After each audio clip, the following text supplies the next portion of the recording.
नमस्कार, आपका स्वागत है अमर उजाला के YouTube चैनल पर। आज हम वाराणसी में हैं। कल यूपीएससी 2023 के फाइनल एग्जाम के बाद रिजल्ट आया है।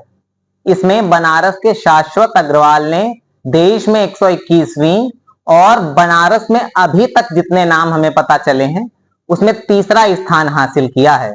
तो हमें लगा शाश्वत से बात करनी चाहिए, क्या उनकी जर्नी रही, कैसे तैयारी उन्होंने की। तो शाश्वत, आपका बहुत बहुत स्वागत है अमर उजाला के यूट्यूब चैनल पर। धन्यवाद।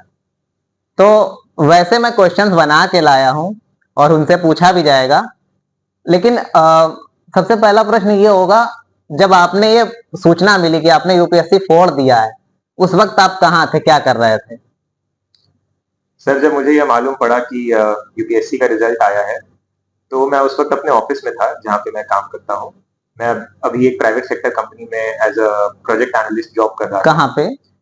ये गुड़गांव बेस्ड एक कंपनी है और मैं अपने दोस्तों के साथ वहाँ पे लंच कर रहा था और एकाएक मेरा फोन बजने लगता है, मेरे सीनियर्स का फोन आने लगता है और मुझे अनुमान तो था ही कि रिजल्ट आने वाला है।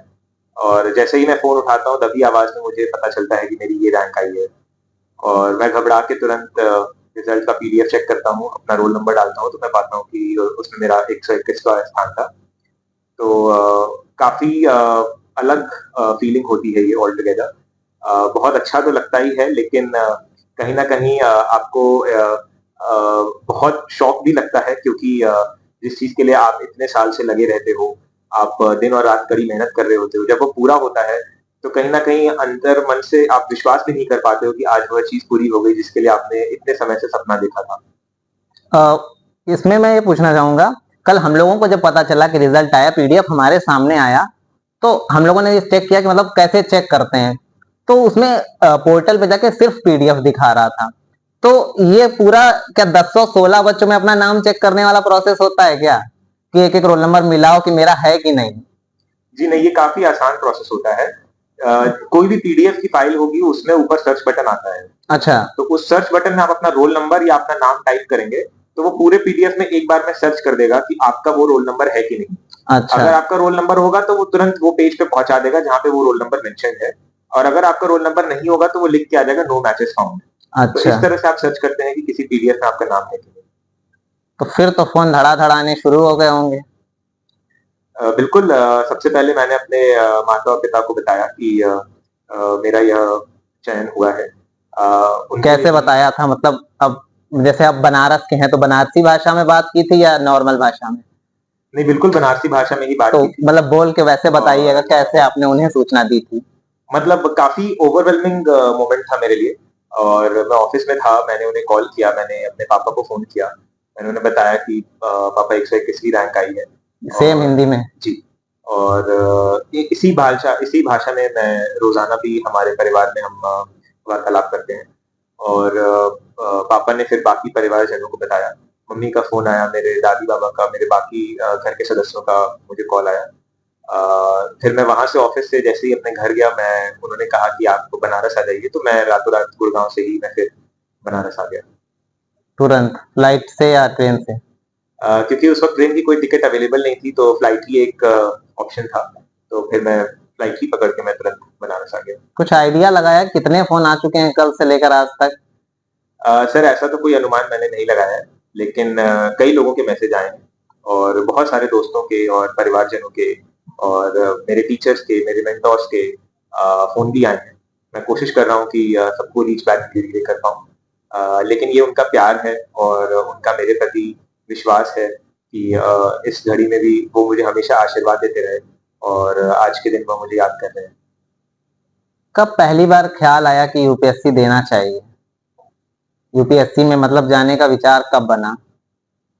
यूपीएससी के तरफ मेरे माता पिता बचपन से ही हमेशा से वह चाहते थे कि मैं यूपीएससी की तैयारी करूं। सो जब मैं 7वीं 8वीं कक्षा में था तभी उन्होंने मुझे बताया था कि ऐसा भी एक परीक्षा होता है जिसके माध्यम से आपको एक मौका मिलता है कि आप एक देश की बागडोर संभाल पाए, आप देश के उस एडमिनिस्ट्रेटिव सिस्टम में एंटर कर पाए जहां पे रह के आप कुछ बदलाव ला सकते हैं। हालांकि जब तक मैं 12वीं में आया मैं खुद भी इसके बारे में काफी पढ़ता रहा। 12वीं में मैंने साइंस लिया। 12वीं खत्म करने के बाद मैंने ये डिसीजन लिया कि मुझे यूपीएससी की तैयारी करनी है और इसीलिए मैंने साइंस छोड़ के मैं दिल्ली विश्वविद्यालय में मैंने आर्ट्स का एक सब्जेक्ट राजनीति विज्ञान यानी कि पॉलिटिकल साइंस लिया और मैंने उसमें किस ग्रेजुएशन कॉलेज में? मैंने दिल्ली यूनिवर्सिटी के महाराजा अग्रसेन कॉलेज से ग्रेजुएशन किया। ग्रेजुएशन के बाद मैंने 1 साल काम किया।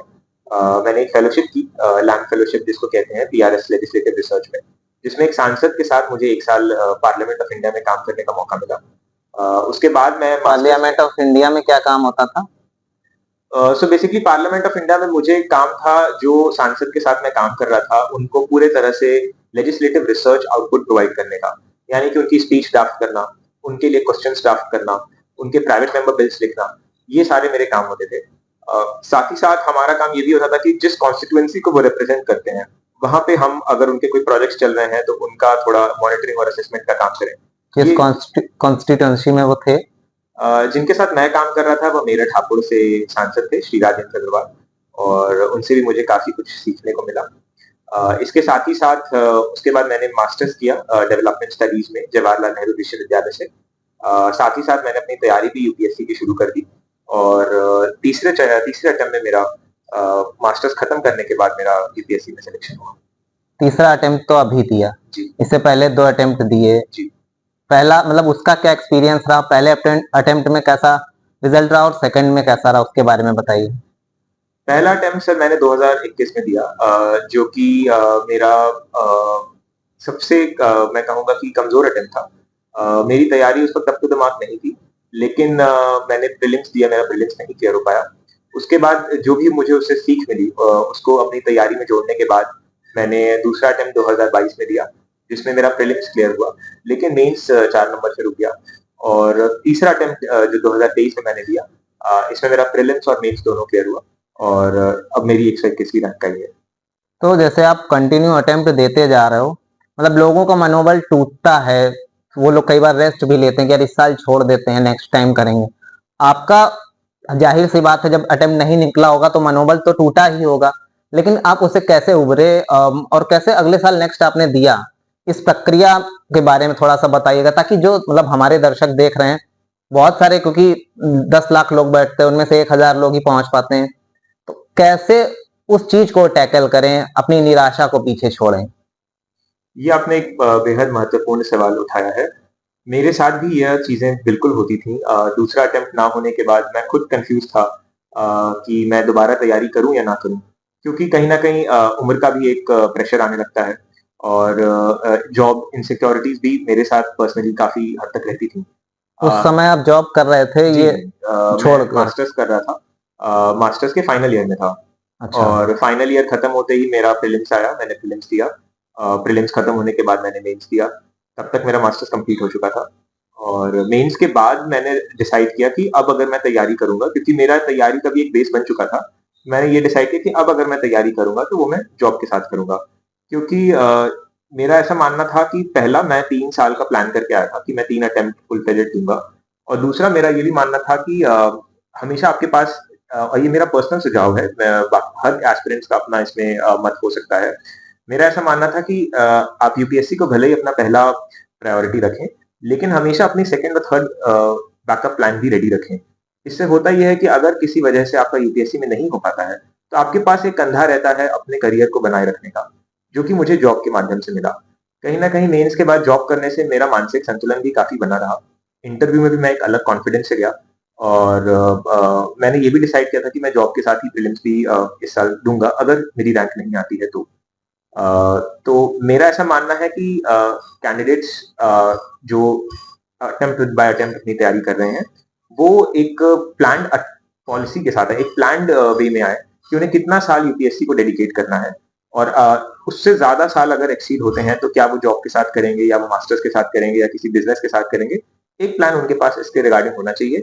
इससे वो पाएंगे कि उनको तैयारी में भी काफी एक मानसिक संतुलन रहता है, क्योंकि तैयारी ऐसी है कि इसमें उतार चढ़ाव आपके तैयारी के दौरान बहुत ज्यादा रहेगा। कहीं ना कहीं जब आपका एक मुश्किल समय तैयारी का चल रहा होता है तो ये सारी चीजें भी परेशान करती हैं, लेकिन अगर आपके पास ऐसा कोई बैकअप रहेगा तो मेरा ऐसा पर्सनल मत है कि आप मानसिक रूप से काफी बैलेंस्ड रहेंगे और आपको तैयारी में भी इससे काफी मदद मिलेगी। और तैयारी में ही जैसे आपने बताया कि नौकरी करते करते आपने की, लेकिन एक जो सिंपल लाइफ होती है, जैसे हम आज की जेन जी की बात करें तो रील्स की शक्ल में कि काम के बाद इतना टेंस हो जाता है आदमी कि वो आया घर पे 8-10 घंटे की नौकरी के बाद और थोड़ी देर फोन चलाया, उसके बाद मतलब उसका टाइम जो बाकी दिनचर्या नॉर्मल चीजें होती है वो करने में चला जाता है। तो आपने कैसे पहले तो मैनेज किया कि ऑफिस के बाद पढ़ाई भी करी और मतलब उसके बारे में गाइड करिए। सर मेरा यह मानना है कि जो यूपीएससी की तैयारी का पूरा प्रोसेस है, इसमें अटमोस्ट डिसिप्लिन की रिक्वायरमेंट है और डिसिप्लिन विद कंसिस्टेंसी की रिक्वायरमेंट है। तो कहीं न कहीं जो आज हमारा स्क्रीन से इतना जुड़ाव हो गया है, वो हमारे इस डिसिप्लिन को कमज़ोर कर रहा है। ज़रूरत ये है कि अगर आप तैयारी कर रहे हैं, तो आप काफ़ी प्लान्ड और काफ़ी सीरियस वे में तैयारी करें और अपने पूरे प्रिपरेशन की स्ट्रैटेजी को एक डिसिप्लिन में उतारें और उस डिसिप्लिन को टूटने ना दें। अगर आप एक डिसिप्लिन के तहत तैयारी करेंगे, तो आप पाएँगे कि आप जॉब के साथ भी तैयारी कर सकते हैं और आप किसी भी तरह से आप तैयारी कर सकते हैं। लेकिन अगर आप डिसिप्लिन नहीं हैं, आप फुल टाइम भी अगर आप प्रिपरेशन कर रहे हैं, तो मेरा यह मानना है कि फिर आप वो तैयारी नहीं कर पाएँगे क्योंकि कभी ना कभी आपका वो डिसिप्लिन टूट जाएगा। तो अगर आपके पास डिसिप्लिन है, तो आप चाहे जॉब कर रहे हो, अगर आप रोज़ के 3-4 घंटे भी जॉब के बाद एक सुकून के पढ़ाई करने के लिए खोज ले रहे हैं और वीकेंड्स पे 10-12 घंटे निकाल ले रहे हैं, तो मेरे ख्याल से अगर आपका बेस तैयार है प्रिपरेशन का, तो इतना समय आपकी तैयारी के लिए पर्याप्त है। मेंस के पहले आप कुछ 1 आध महीने की छुट्टी ले सकते हैं, लेकिन इसके अलावा बाकी इन समय में आप तैयारी आराम से कर सकते हैं। तो ये जब आप बता रहे हैं तो क्या आप उन फर्मों को तोड़ रहे हैं कि 8-8 घंटे तक पढ़ाई करनी चाहिए, 10-10 घंटे का ये जो एक मिथ चलता है वो एग्जिस्ट करता है कि 8-8 घंटे और 9-9 घंटे यूपीएससी के लिए पढ़ाई करनी चाहिए या कंसिस्टेंसी ज्यादा जरूरी है? मेरे हिसाब से सर कंसिस्टेंसी डेफिनिटली सबसे ज़्यादा ज़रूरी है इस प्रोसेस में। 8-8 10-10 घंटे का ऐसा कोई भी क्वांटम मैंने अपनी तैयारी में नहीं रखा। हो सकता है कई कैंडिडेट्स रखते हों जिनको वो सूट करता हो। मेरे हिसाब से मैं अपने टारगेट्स सेट करता था और कोशिश करता था कि रोज़ाना अपने उन टारगेट्स को पूरा करूँ।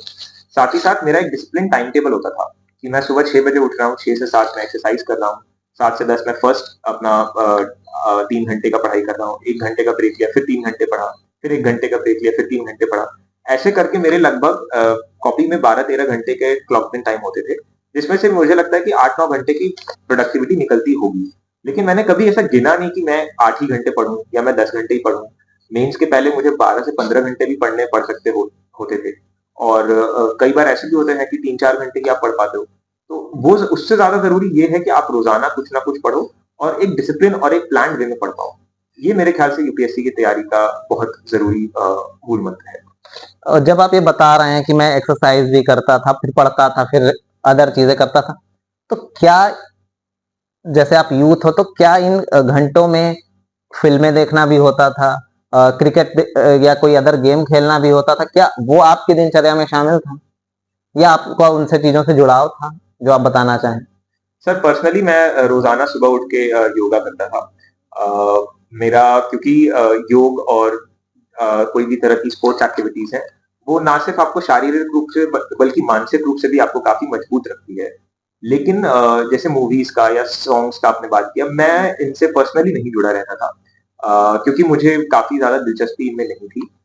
साथ ही साथ पर्सनली मैं बताऊँ तो मुझे काफ़ी समय भी नहीं मिला तैयारी के दौरान मतलब मेरे प्रश्न ये है कि जब शाश्वत पढ़ाई नहीं करते, चिल करने के लिए क्या करते हैं? सर बहुत सारे चीज़ें होती थी चिल करने के लिए, जैसे मुझे यूट्यूब पे कुछ लेक्चर्स आते हैं, कुछ वीडियोज़ आते हैं जर्नलिस्ट्स के जिनको मैं बहुत जैसे शेखर गुप्ता हैं, जिनको देखना मैं काफ़ी पसंद करता हूँ या फिर हमारे सुप्रीम कोर्ट की हियरिंग्स हैं। मैं इनको फ्री टाइम में देखता था क्योंकि बहुत ही लाइट होती हैं, इनमें कोई बहुत थ्योरी नहीं खोजनी है। ये मुझे देखना बहुत पसंद था और अगर मैं और खाली हूँ तो मैं कभी वॉक पे निकल गया, कभी मैं दौड़ने निकल गया, कभी मैं एक्सरसाइज कर लेता था।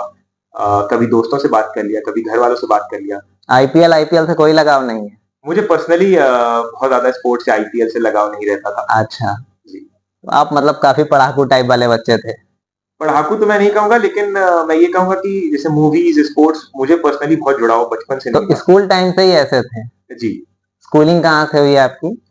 मैंने 10वीं तक की स्कूलिंग वाराणसी में सेंट जॉन्स स्कूल डीएलडब्ल्यू से किया जी। और 11वीं और 12वीं मैंने सनबीम स्कूल लहरतारा से किया। फिर आप चले गए दिल्ली और एक बनारसी बच्चा, मतलब ये प्रश्न इसलिए है जैसे बनारस का अपना एक अलग कल्चर है और एक भाषा बोली है, तो आप तकरीबन 15-16 साल बनारस में रहे, फिर एकदम से पूर्वांचल से निकलकर देश की राजधानी दिल्ली चले गए। जीवन में कितना बदलाव आया, क्या अंतर महसूस किया? फिर नीचे आपकी मम्मी से बात चल रही थी तो लगभग 7-8 साल से आप दिल्ली और उसके आसपास के एरिया में हैं। तो क्या बदलाव आया आपकी जीवन शैली में भी? और मतलब क्या कभी कोई भेदभाव भी झेलना पड़ा, या बनारस के होने के नाते कुछ ज़्यादा फ़ायदा मिल गया हो, ऐसा कोई इंसिडेंट हो तो वो भी बताइए।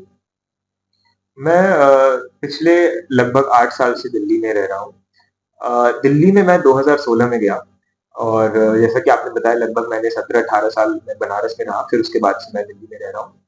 सर दिल्ली जाने पर जो सबसे बड़ा बदलाव आया वो ये था कि जब मैं बनारस में रह रहा था तो अपने परिवार के साथ रह रहा था। तो कहीं न कहीं एक कम्फर्ट ज़ोन था मेरा। सब कुछ प्लेट पे बना-बनाया मिल जाता था। पूरे दिनचर्या में बहुत काम पढ़ाई के अलावा कुछ रहता नहीं था। लेकिन जब मैं दिल्ली गया तो मैं वहाँ अकेले एक रूम लेके रह रहा था। तो मैंने जीवन के कई सारे जद्दोजहद दिल्ली में देखे। जैसे कि खाने से लेके, आपको रहने से लेके, ट्रैवल करने से लेके, ये सब कुछ आपको खुद ही मैनेज करना है। आपके पास घर वाले एक आर्थिक सहायता प्रदान कर सकते हैं, लेकिन अंततः करना आपको खुद ही है। तो ये कहीं न कहीं दिल्ली को मैं बहुत बड़ा क्रेडिट देता हूँ इस सेंस में कि उस शहर ने मुझे मानसिक रूप से बहुत सशक्त बनाया, सेल्फ सफिशिएंट और सेल्फ डिपेंडेंट बनाया। जहाँ पे मैं खुद से काफ़ी अपने रोज़मर्रा की चीज़ें करने लगा और मेरा किसी के प्रति कोई डिपेंडेंस नहीं रहा।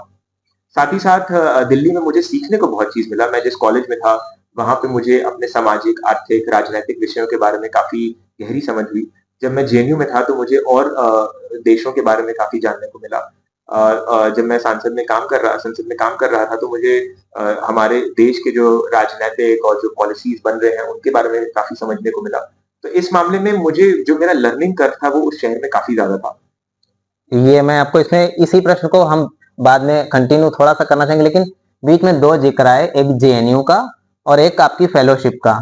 तो पहले जेएनयू से प्रश्न है कि जब हम बात जेएनयू की करते हैं, जवाहरलाल नेहरू विश्वविद्यालय की, तो देश में एक अलग छवि बनती है, दो प्रकार की, या और भी ज्यादा बनती होगी।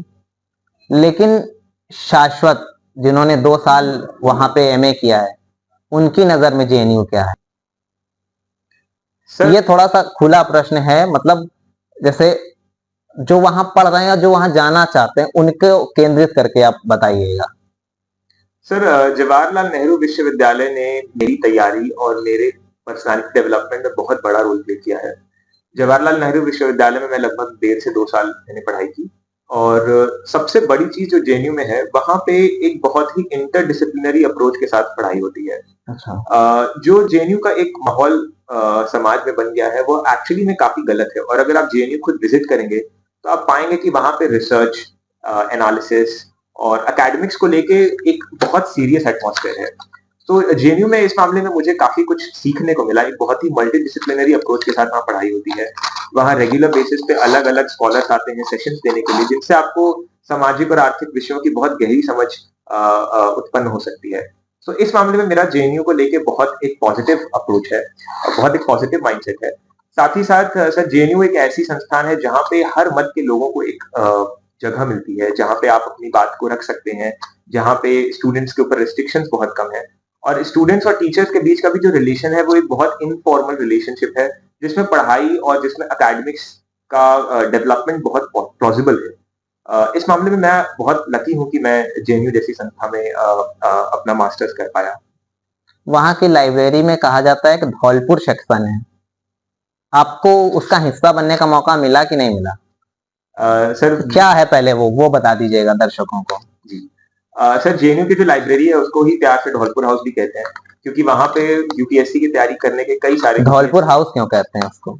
Sir Dholpur house basically UPSC भवन का नाम है, जहाँ पे यूपीएससी के इंटरव्यूज होते हैं और क्योंकि जेएनयू की सेंट्रल लाइब्रेरी में कई सारे यूपीएससी और स्टेट सर्विसेज के एस्पिरेंट्स तैयारी कर रहे होते हैं, तो इसीलिए उसको धौलपुर हाउस भी जेएनयू का कहा जाता है। मैंने जेएनयू की लाइब्रेरी में काफी समय बिताया है। मैंने अपनी तैयारी का एक अच्छा खासा समय जेएनयू की लाइब्रेरी में दिया है और वहाँ का जो एटमॉस्फेयर है, वहाँ पे जो वातावरण है, जो बाकी बच्चे वहाँ तैयारी करते हैं, उनसे भी काफी कुछ मुझे सीखने को मिला। जैसे? जैसे कि मेरे ही क्लास में मेरे ही एक मित्र हैं, उन्होंने मेरे से पहले यूपी पीसीएस का एग्जाम क्लियर किया और हम लोग साथ में तैयारी करते थे। और उनका यूपीपीसीएस में डीएसपी के रैंक ऑल इंडिया रैंक 10 आई।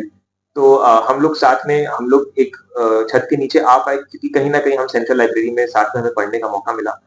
तो क्या नाम था उनका? उनका नाम मयंक मिश्रा था। है मतलब जी। वो अभी डीएसपी यूपीपीसीएस के माध्यम से हुए हैं।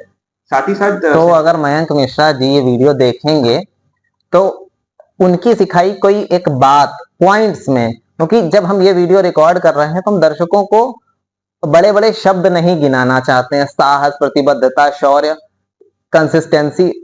हम उनको पॉइंट देना चाहते हैं कि देखो सिंपल ये चीज है, इसको अगर ऐसे ऐसे करोगे, माने सुबह प्रातःकाल उठना चाहिए कि बजाय हम कहें कि 5 बजे उठना पड़ेगा या 5 बजे ही उठना चाहिए।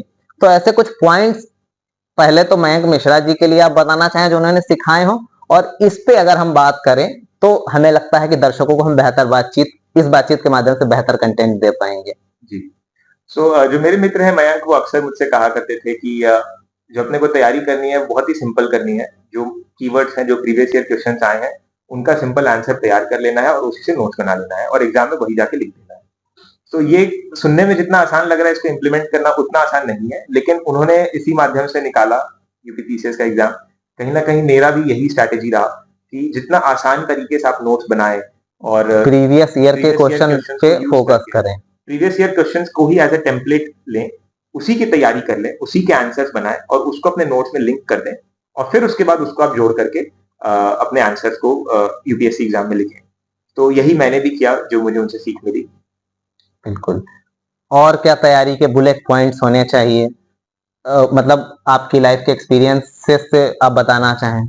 जैसे आज अभी मैं यहाँ आने से पहले ही एक एस्पिरेंट से उनसे बात कर रहा था, तो वो यही बता रहे थे सबकी अपनी अपनी स्ट्रेटेजी होती है। कोई पुरानी प्रश्न पत्रों पे जोर देता है, कोई कोचिंग के मटेरियल पे जोर देता है।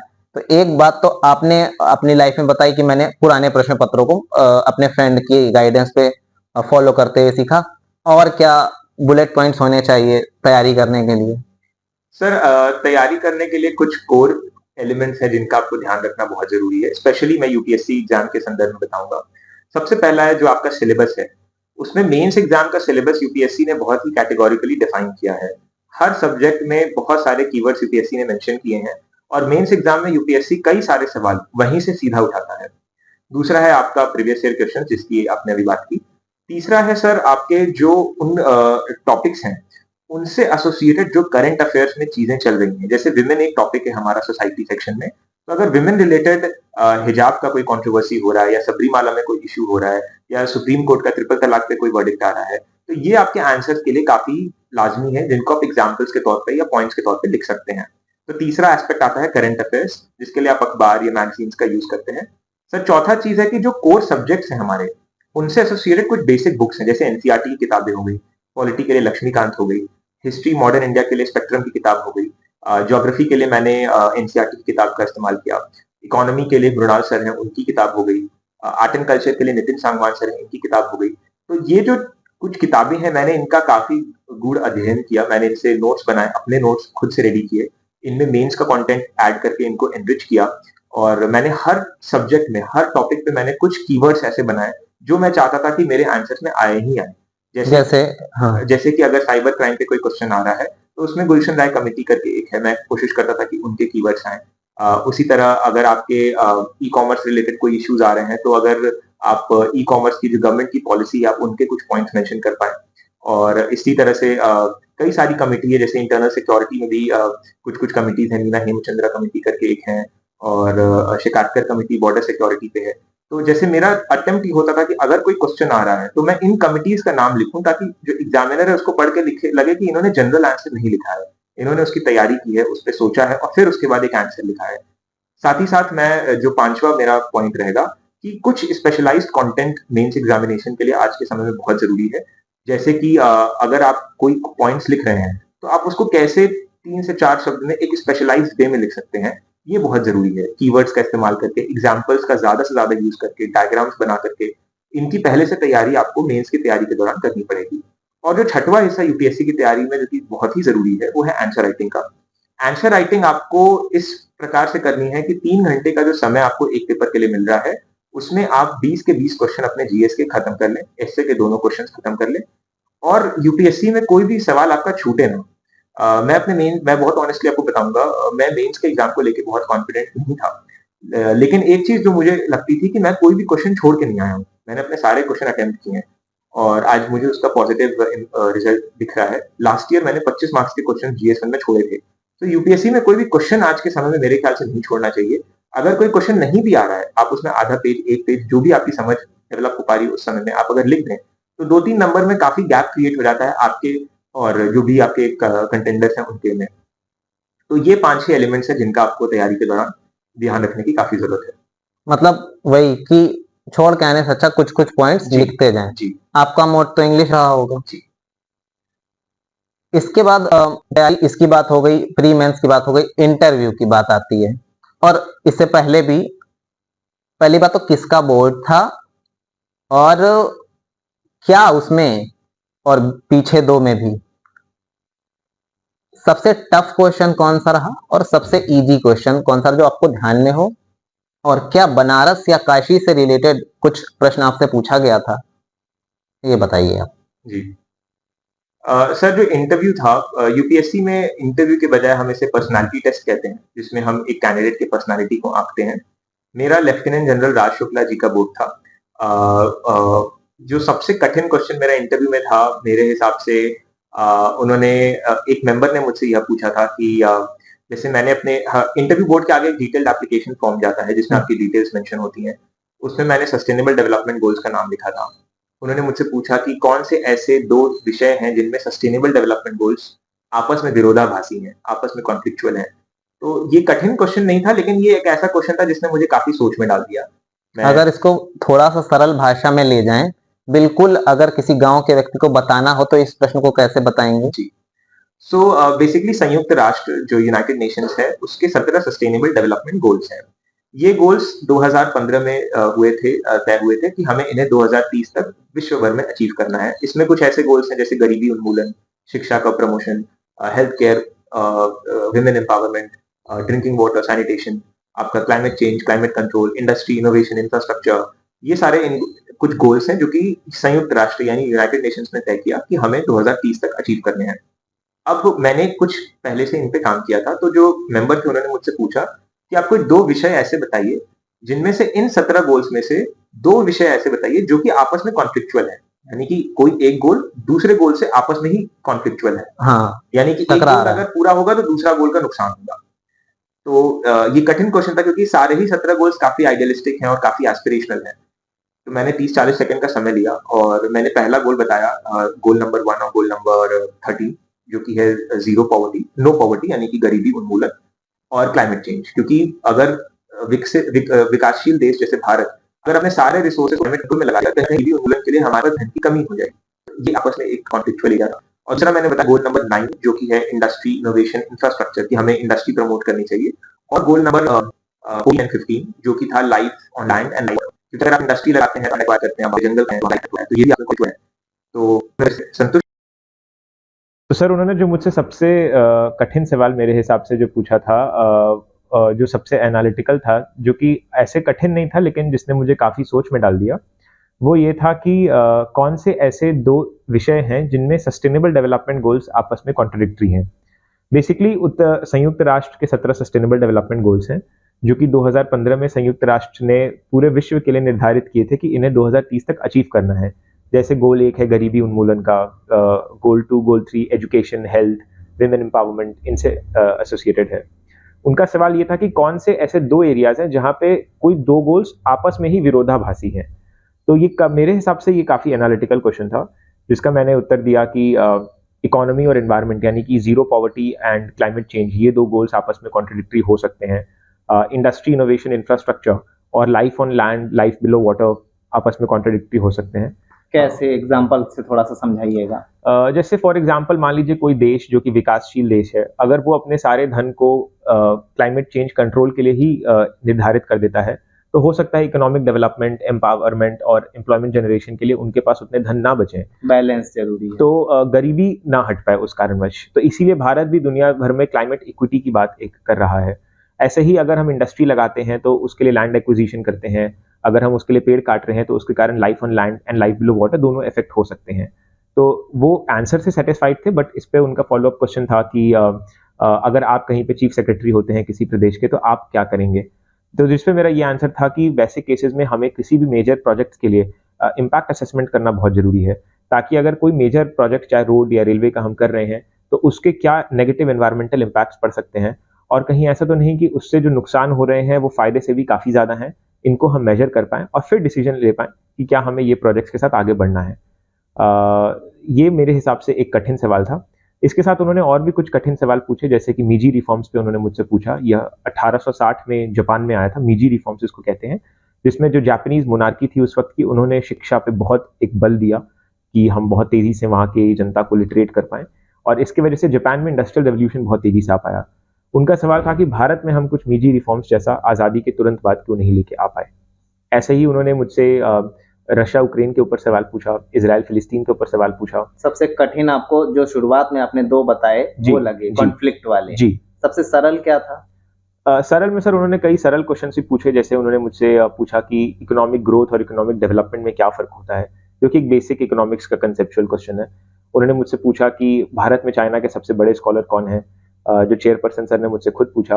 उन्होंने मुझसे पूछा कि इंडिया कब तक एक लीडिंग पावर बन जाएगा, इंडिया को क्या करने की जरूरत है इसके लिए। ऐसे कुछ सवाल उन्होंने मुझसे, जो कि सबसे कठिन के रेंज में आते, सबसे सरल के श्रेणी में मुझे लगे, पूछे। काशी को रिलेटेड, चूंकि आप काशी से हैं, काशी से जुड़ा कोई प्रश्न पूछा? जी, इनफैक्ट उन्होंने सबसे पहला ही सवाल जो था वो काशी से रिलेटेड पूछा। जो चेयरपर्सन सर थे, जब मैं जैसे ही बैठा उन्होंने पहला सवाल पूछा कि आप बनारस से हैं, तो आप बताइए कि what are the cultural, civilisational and spiritual significance of Varanasi. इसका मैंने उत्तर मार्क ट्वेन की एक बहुत ही फेमस कोटेशन से शुरू किया कि Mark Twain had famously remarked that Varanasi is older than legend, it is older than history, it is older than time and probably it is older than all the three combined. So मैंने बताया कि Kashi Vishwanath, Kashi is situated on the trishul of lord Shiva. It has the famous Kashi Vishwanath temple, which is one of the 12 Jyotirlingas. It is the spiritual hub where Lord Buddha gave his first sermon at Sarnath. It is the place where Goswami Tulsidas wrote the Ramcharitmanas in the Sankat Motion temple. Not just this, it is also was an educational capital. The Sanskrit college, the Banaras Hindu University is situated here. So ये question को उन्होंने appreciate किया, लेकिन उन्होंने फिर इससे follow up question मुझसे पूछा कि फिर बीएचयू में आपका क्या लगता है कि क्या एक एकेडमिक्स में डिक्लाइन आ रहा है, क्या बीएचयू में बढ़ता राजनीतिकरण है। इस पे उन्होंने मुझसे कुछ सवाल किए। इसके बाद वो फिर मुझसे मेरे आपने क्या जवाब दिया? बीएचयू पे सर मैंने उन्हें यह जवाब दिया कि इंडीड एक राइजिंग समस्या है कि कहीं ना कहीं हमारे कैंपसेस में बढ़ता राजनीतिकरण हो रहा है, जिसके कारण एकेडमिक्स भी कहीं ना कहीं नुकसान पहुंच रहा है। हालांकि ये जो एक चेंज है ये कहीं ना कहीं हमारे समाज का ही एक सेम्बलेंस है, क्योंकि हमारे समाज के हर एक पहलू में राजनीतिकरण बढ़ा है। इस वजह से कहीं ना कहीं एजुकेशन भी उसका एक विक्टिम है। हालांकि हैविंग सेड दिस, मैंने उनको ये भी कहा कि बीएचयू में स्टिल एकेडमिक्स और रिसर्च के ऊपर एक बहुत गहरा बल दिया जाता है। आज भी बीएचयू में दुनिया भर से स्कॉलर्स शिक्षा दीक्षा के लिए आते हैं। तो मैंने उन्हें बताया कि भले ही बीएचयू में कुछ चैलेंजेस हैं, लेकिन इसके बावजूद वहाँ पे आज भी शिक्षा का एक बहुत बड़ा स्रोत बीएचयू हमारे देश में और प्रदेश में है। जो पॉलिटिक्स वाला आप बता रहे थे बीएचयू के पर्पज में, जेएनयू में भी ऐसा कुछ दिखा आपको 2 साल में? सर बिल्कुल, जेएनयू में भी ये समस्या है कि कहीं ना कहीं जो पॉलिटिसाइजेशन है स्टूडेंट लाइफ का, वो एकेडमिक्स के साथ काफ़ी मिलजुल गया है, मैशअप हो गया है। मेरा ऐसा पर्सनल मत है कि हमें स्टूडेंट्स को पॉलिटिकल अवेयरनेस तो देनी ही है, वो गांधी जी भी उसको प्रमोट करते थे, लेकिन साथ ही साथ हमें ये भी चाहिए कि वो अपने एकेडमिक्स से अलग ना हो, कहीं ना कहीं वो अपनी पढ़ाई लिखाई से अलग ना हो जाए। और इसके लिए राजनीतिकरण पढ़ाई का नहीं होना चाहिए। आप क्या पढ़ रहे हैं उसमें सारी चीज़ें जुड़ी होनी चाहिए, हर आइडियोलॉजी जुड़ी होनी चाहिए, और फिर स्टूडेंट्स अपना एक कॉल ले सकते हैं कि उन्हें किस आइडियोलॉजी को सपोर्ट करना है। इसके पहले जैसे प्री मेंस हुआ, उसमें वाराणसी से जुड़ा कोई क्वेश्चन नहीं आया? सर प्री और मेंस क्योंकि एक फिक्स सिलेबस होता है और ऑल इंडिया लेवल पे एस्पिरेंट्स रहते हैं, कोई एक प्रदेश स्पेसिफिक क्वेश्चन नहीं आता है। हालांकि कल्चर, आर्ट एंड कल्चर में मैंने बनारस से रिलेटेड कुछ चीज़ें, कुछ एग्जाम्पल्स तैयार किए थे, जिनको मैंने बाकी क्वेश्चंस के एग्जाम्पल्स में यूज़ किया था, लेकिन बनारस से डायरेक्ट कोई क्वेश्चन एज सच नहीं आया था। पढ़ाई की हम लोगों ने बहुत बात कर ली और एक लंबा सेशन कर लिया। चलते चलते दो क्वेश्चंस पे बात करेंगे कि एक तो आप यंग वोटर हैं, आप इससे पहले 2019 में वोट कर चुके हैं। जी, मैंने 2019 में वोट किया है। हाँ, तो आपका वो पहला टाइम था, जी। अभी दूसरा टाइम है। तो अब तो चूंकि आप यूपीएससी क्लियर कर चुके हैं और आप आईएफएस बनना चाहते हैं, आप बता रहे थे कि आईपीएस भी मिल सकता है, हो सकता है। तो एक आईपीएस या आईएफएस शाश्वत अग्रवाल वोट की अहमियत को कैसे आंकते हैं, और वाराणसी की जनता से या पूरी देश की जनता से आप इसको कैसे जाहिर करना चाहते हैं? सर, आपने एक बेहद ही महत्वपूर्ण विषय उठाया है। एक लोकतंत्र में वोट एक सिटीजन का ना सिर्फ एक अधिकार होता है, बट एक उनकी ड्यूटी भी होती है, क्योंकि कहीं ना कहीं आपकी पहचान एज अ सिटीजन वोट के ही माध्यम से होती है। वोट सिर्फ सरकार बदलने का एक माध्यम नहीं है। वोट आपको एक पहचान देता है कि रोजमर्रा के जो इश्यूज आप फेस करते हैं, चाहे वो गवर्नेंस से रिलेटेड हो, चाहे वो फॉरेन पॉलिसी से रिलेटेड हो, चाहे वो सिक्योरिटी से रिलेटेड हो, उनकी भी ताकत एक आम नागरिक के पास है। इसीलिए भारी मतों में वोट करना बहुत जरूरी है। सरकार और हमारा माननीय इलेक्शन कमीशन भी इसको बहुत तेजी से इस पे बल दे रहा है, और इसी माध्यम से, क्योंकि हमारे जनरल इलेक्शंस भी अभी चल रहे हैं, मैं अपने सारे जो भी हमारे व्यूअर्स हैं, मैं उनसे गुजारिश करूंगा कि भारी मतों में जाके वो भारी वोटों से अपना वोट दें, अपने वोट दें, और अपने आसपास के लोगों को भी मोटिवेट करें कि वो वोट दें, क्योंकि कहीं ना कहीं वोट देने से ही हम एक और जागरूक समाज बन पाएंगे, एक और मजबूत राज्य व्यवस्था बन पाएंगे। जो हमारे संविधान के आइडियल्स हैं वो भी सत्य तभी होंगे जब सारे नागरिक अपने वोट की उस अहमियत को समझ पाएंगे। अब क्योंकि आपका तो निकल गया है, बहुत सारे एस्पिरेंट्स दोबारा तैयारी कर रहे होंगे और 16 जून को प्री है जी। तो उनके लिए क्या आप मैसेज देना चाहेंगे? सर, सबसे पहला मैसेज तो मैं ये दूंगा कि प्रीलिम्स के जो प्रीवियस ईयर क्वेश्चंस हैं, स्पेशली लास्ट 3 साल के जो पेपर हैं, वह उनका बहुत ही गहन अध्ययन करें। प्रीलिम्स का पैटर्न चेंज हो रहा है। पिछले साल का जो प्रीलिम्स का पेपर था वो उसके पिछले सालों से काफ़ी अलग था, और हो सकता है कि इस साल भी वो बदला हुआ पैटर्न कंटिन्यू हो। इस बीच की बातचीत में थोड़ा सा छूट गया था, आपकी बातचीत से ध्यान आया, पेपर कुछ ज्यादा ही टफ आया था बताया गया प्री का, उसके बारे में भी थोड़ा सा प्रकाश डालिएगा, लास्ट ईयर जो आपने दिया था। तो सर, बेसिकली लास्ट ईयर का जो प्रीलिम्स का पेपर था उसमें सीसैट तो जो टफ था, एक पार्ट वो था ही। सीसैट का पेपर काफ़ी टफ था। कई सारे एस्पिरेंट्स जिनका जीएस क्लियर भी हो सकता था, वो सीसैट की वजह से रुक गए, जिसकी वजह से जीएस की कट ऑफ भी गिरी है। लेकिन जीएस के पेपर में भी एक बड़ा मेजर बदलाव था कि पहले जो हमारे ऑप्शंस में एलिमिनेशन मेथड लगते थे, अब उसका स्कोप काफ़ी कम हो गया है, क्योंकि वो ऑप्शन का अगर आप क्वेश्चन पेपर देखेंगे तो आप समझ जाएंगे कि पहले 4 स्टेटमेंट्स रहते थे। उन स्टेटमेंट्स में ABCD ऑप्शंस रहते थे कि एक स्टेटमेंट 1 1 2 3 2 3 4 1 3 4 ऐसे करके रहते थे। अब उसके जगह यूपीएससी ने पैटर्न चेंज करके दे दिया है कि एनी वन ऑप्शन अब is correct, any 2 options are correct. इस वजह से एलिमिनेशन मेथड जो है एज अ प्लॉजिबिलिटी हट गया है, वो अब नहीं लग पाता है कई क्वेश्चंस में। स्टिल मेरा ये मानना है कि उन्हीं क्वेश्चंस में यूपीएससी कुछ ना कुछ एक जिसको कहते हैं इम्प्लिसिट मैसेजिंग देता है, जिसकी कॉमन सेंस लगा के, जिससे आपको और एग्जिस्टिंग नॉलेज का यूज करते हुए आपको क्वेश्चन सॉल्व करने हैं।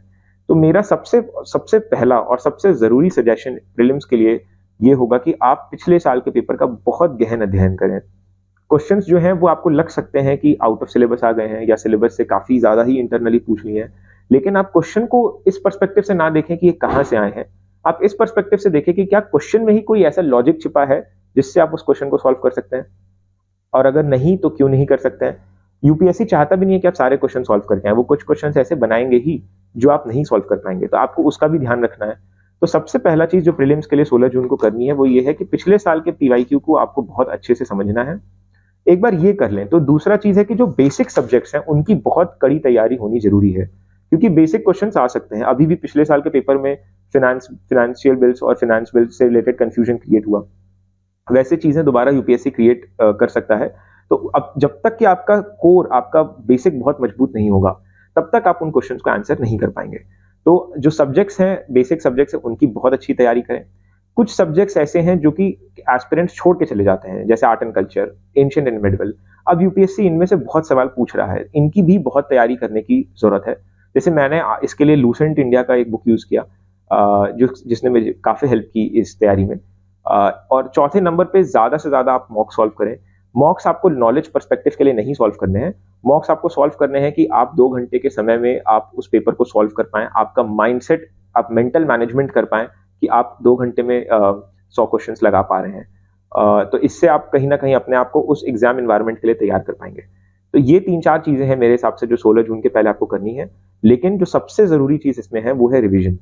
जितना ज्यादा आप रिवीजन करेंगे अपने कंसेप्ट का, उतना ज्यादा आप एग्जाम में अपने आप को सक्षम पाएंगे कि आप कंसेप्ट को आपस में रिलेट कर पा रहे हैं और उत्तर तक पहुंच पा रहे हैं। ये आपने हमसे पूरी बातचीत की। एक वन एंड लास्ट क्वेश्चन कि आप आईएफएस बनना चाहते हैं, तो आईएफएस की पोस्ट चाहते हैं, प्रेफरेंस उसमें भी मांगी गई होगी। आपने पर्सनली कौन सा देश चुना है जहां आप जाना चाह रहे हैं? सर, फॉरेन सर्विस में अभी मेरा चयन हुआ नहीं है, और जब चयन हो भी जाता है तो उसके बाद आपसे कंट्रीज की प्रेफरेंस नहीं पूछते हैं, पहले वो लैंग्वेज की प्रेफरेंस पूछते हैं, क्योंकि 1 साल की ट्रेनिंग होती है आपकी फॉरेन कंट्री में, जहाँ पे आपको एक फॉरेन लैंग्वेज सिखाई जाती है। 5 फॉरेन लैंग्वेजेस मेरी जानकारी में है, जर्मन, स्पेनिश। मतलब ये आपने तैयार कर रखी हैं? मैंने नहीं तैयार की हैं। हाँ। ये इनमें से कोई एक लैंग्वेज मुझे, अगर मेरा आईएफएस में होता है तो मुझे इनमें से कोई एक लैंग्वेज सीखना पड़ेगा, और उस देश में मुझे जा करके वो लैंग्वेज 1 साल तक सीखनी है। अगर आईएफएस नहीं होता, आईपीएस होता है, तो भारत में कहाँ चाहेंगे पोस्टिंग? सर, आईपीएस के केस में मैंने फर्स्ट प्रेफरेंस यूपी काडर में दिया है, जो मेरा होम काडर है। जी, होम काडर आपको मिलता है। अगर होम काडर नहीं मिलता इनसाइडर्स के केस में, तो आउटसाइडर में मैंने एगमट काडर, महाराष्ट्र कौन सा काडर, काडर? पहले कौन सा? एगमट काडर जिसमें आपके दिल्ली और यूनियन टेरिटरीज आते हैं, अच्छा। मैंने वो दिया है। हरियाणा काडर मैंने दिया है, महाराष्ट्र काडर दिया है। तो जैसा भी आपका रिजल्ट होगा, माने रिजल्ट तो हो ही गया है, जो आपको पोस्ट मिलेगी भविष्य में हम फिर मिलेंगे। आपने हमें इतना समय दिया, इसके लिए बहुत बहुत धन्यवाद। तो दोस्तों, ये थे शाश्वत, इनसे हमने बातचीत की। कैसी लगी आपको ये बातचीत, कमेंट करके बताइए। बहुत बहुत शुक्रिया। अगर आप ये वीडियो YouTube पर देख रहे हैं तो हमारे चैनल को सब्सक्राइब करें और बेल आइकन को दबाना ना भूलें। अगर आप Facebook पर ये वीडियो देख रहे हैं तो हमारे पेज को लाइक करें।